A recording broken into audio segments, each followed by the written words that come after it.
Typically, when someone such as a homeowner has a problem, that person will dial 911 to report it. There's a wire in front of my house. I can't get out. It's very dangerous. I don't know what to do. I'll be glad to help you. The address, please? Dispatch centers don't all handle emergency calls the same way, so it's impossible to generalize about who will be the first to respond.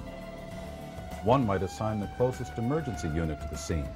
Another may always assign the police, or it might be decided by the nature of the situation. What's important is that all responders coordinate their activities and take every precaution to protect lives, including their own. In most cases, a police officer will be at the scene fairly quickly and often makes the call back to the dispatch center reporting on the situation. Just keep the public clear, keep people protected from there. The utility company needs to be alerted to mobilize their responders. Because of the unseen dangers of electricity, it's prudent to have power company experts on hand.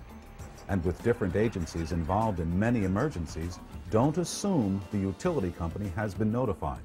Make sure someone has made the call.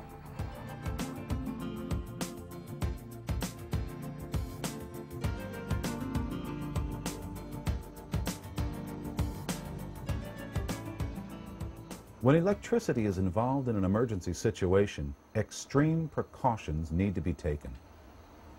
Anytime electrical wires are involved, always consider them to be live or energized. Otherwise, you could end up as a victim yourself. Caution begins in approaching the accident site. And here's a misconception to be aware of. Tires don't insulate you against shock, especially now that so many are steel-belted. Take a look around before you even think about getting out of your vehicle.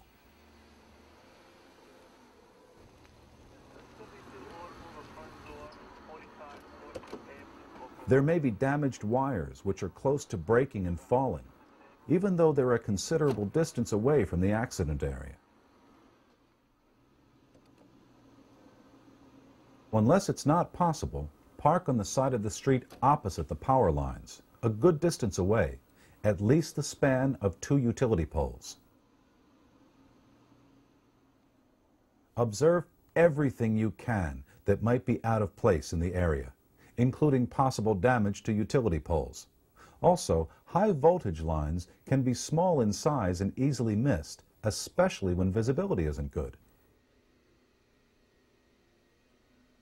If a storm has passed through, there might be energized lines caught in downed trees that you might not even notice without due diligence. There are times equipment like transformers and the severed ends of power lines will arc and spark. But most times this isn't the case. However, the potential danger is just as great.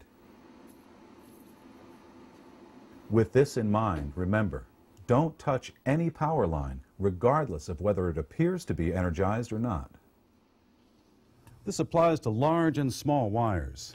It's easy to make the assumption that a covered wire is insulated. It's coated, but not necessarily insulated. And that includes wires which you believe are television or cable TV and assume to be safe. These wires can be in contact with the electric wires and become energized. So hands off all wires is always the policy. Don't bet your life on being able to tell the difference. When approaching any possible high voltage conductor, the ground may be energized, so leave a 30-foot circle of safety between you and where the wire contacts the ground. If you ever face the rare occurrence of a major transmission line emergency, the minimum safety zone needs to be extended to 100 feet. Any vehicle at the emergency using an extended aerial device, such as a fire truck's ladder, could contact a power line and become energized.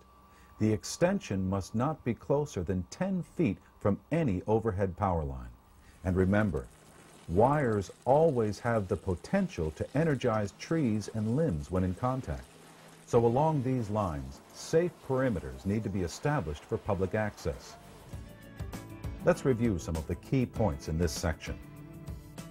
What are the indications that a downed wire is not energized? There aren't any reliable indicators.